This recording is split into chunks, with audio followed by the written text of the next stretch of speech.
తెలుసా? మోషే దేవునిలంతటిలో నమ్మకస్తుడు. వినండి మాట. నీకు అప్పచెప్పిన కుటుంబం కొద్ది కాటుకుంటుంది.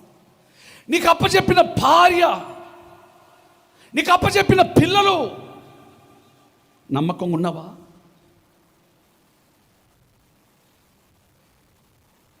చెప్పాలా? ఒక మాట చెప్పాలా వద్దా?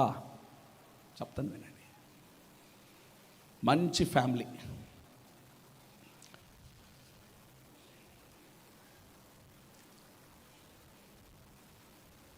భార్య ఉద్యోగానికి వెళ్తా ఉంది.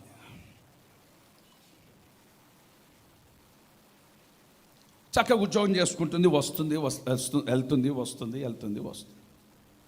భర్త ఇక భార్య ఉద్యోగం చేస్తుంది కదా, మనం ఎందుకు చేసేదిలే అని ఆ పిల్లలు చూసుకుంటా, స్కూల్ దింపుకుంటా, వస్తుంటా, వెళ్తుంటా, చేసుకుంటా ఇంట్లో ఉన్నాడు. మంచి కుటుంబం, ఏ ఊరో ఎక్కడ అడగబాక. కొంతకాలానికి భార్య ఏం చేసిందంటే ఒక సహోదరుని ఇంటికి తీసుకొని వచ్చింది. అండి, ఇదిగో మనకు ఆత్మీయ తమ్ముడు.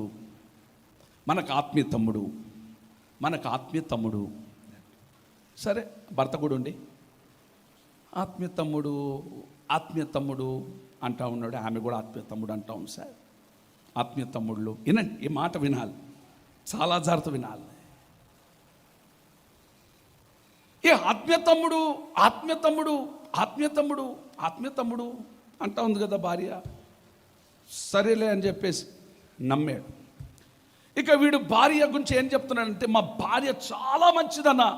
ఓ రోజు వచ్చి సేవకులు చెప్తున్నాడు, మా భార్య చాలా, ఓకే మంచిదే, దాంట్లో ఏముంది, మరి భార్య చాలా మంచిదన్న, బాగా ప్రార్థన చేస్తుంది, బైబిల్ చదువుతుంది, మంచి పాటలు పాడుతుంది, ఓ ఆమె ప్రార్థన చేస్తే అద్భుతాలు జరిగిపోతున్నాయి అన్నాడు. సరే, బాగానే ఉంది, ఎవడు కాదన్నారు నాన్న. ఒక ఆత్మీయ తమ్ముడు సంపాదించిందన్న మా భార్య అన్నాడు. చాలా సంతోషం నాన్న అన్న. ఏమైంది నాన్న అన్న. ఏం లేదన్నా, ఆత్మీయ తమ్ముడు అని చెప్తే నేను నమ్మాను. మరి నువ్వేం చేసావురా అంటే, నేను మా భార్య డ్యూటీకి వెళ్తా ఉండేది, నేను ఇంట్లో బాసాలు దోముకుంటా, మా భార్య బట్టలు ఉతుకుంటా, మా పిల్లల బట్టలు ఉతుకుంటా, మా ముగ్గురు కొడుకులు బట్టలు ఉతుకుంటా, ఆరబెట్టుకుంటా ఉంటాను, బాత్రూలు కడుకుంటా ఉంటాను అన్నాను. చాలా మంచిది, అన్నీ బాగానే ఉంది. మరి అసలు కథ చెప్పురా బాబు అన్న మా భార్య వాళ్ళ ఆత్మీయ తమ్ముడితో వెళ్ళిపోయిందన్న అంటున్నాడు. సరే పిచ్చోడా, ఇంకా వాడు ఏమంటున్నాడు, ఎవరితో పోయిందంట? భార్య. ఆత్మీయ తమ్ముడు అంటావు ఏంద్రా ఇంకా నువ్వు, అమ్మాయి కూడా రే. ఎంత అన్యాయం అంటే, ఎంత ఘోరం అంటే చూడండి. కొన్ని స్థితులు ఎట్లున్నాయో, కొన్ని పరిస్థితులు చూడండి. ఇది ఆ లోకం కాదండి. మళ్ళా అంటాడు, మా భార్య మంచిదన్నా, వాళ్ళ ఆత్మీయ తమ్ముడితో. అరే, ఆత్మీయ తమ్ముడితో ఎవరైనా పోతారా? నేను అంటాను, ఎక్కడుంది నమ్మకత్వము? ఏదో వస్తున్నావు, బల తీసుకుంటున్నావు, కానీ ఎన్నో చేస్తున్నావే బయట. నువ్వు ఎన్నో చేస్తున్నారే.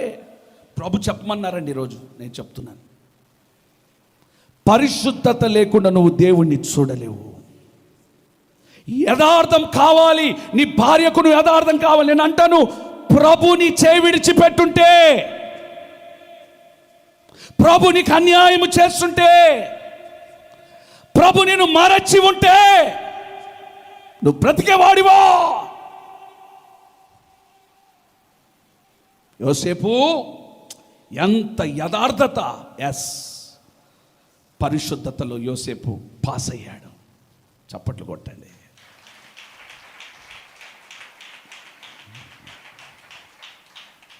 మార్కులు పడిపోయినాయి. స్తోత్రం చెప్పండి గట్టిగా. నిందలు వచ్చాయి, అవమానాలు వచ్చాయి, భరించాడు. ప్రభు విషయంలో నమ్మకంగా జీవించు, ప్రార్థన చేసుకునే విషయంలో నమ్మకం ఉండు, వాక్యం చదివే విషయంలో నమ్మకంగా బ్రతుకు.